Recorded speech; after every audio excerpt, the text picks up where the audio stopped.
Good day guys. Welcome back to my channel. We are going to make a window well cover for around the concrete. I have already made the frame. Let's get started.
The window well cover is done.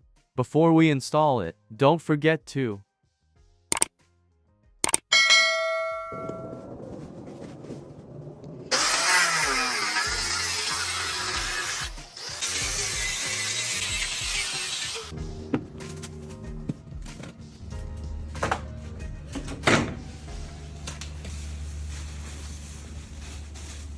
ang liit ng space nila. Ito, pathway to papunta dito sa may basement. Kung titignan nyo, na masyadong daan. Nagpagawa ng ganito para makapakan siya. Yan, perfectly and fitted. Sa little bit cut the window well. That's it. Thank you. See you in my next vlog. Nice job. Yeah. Good. Thank you.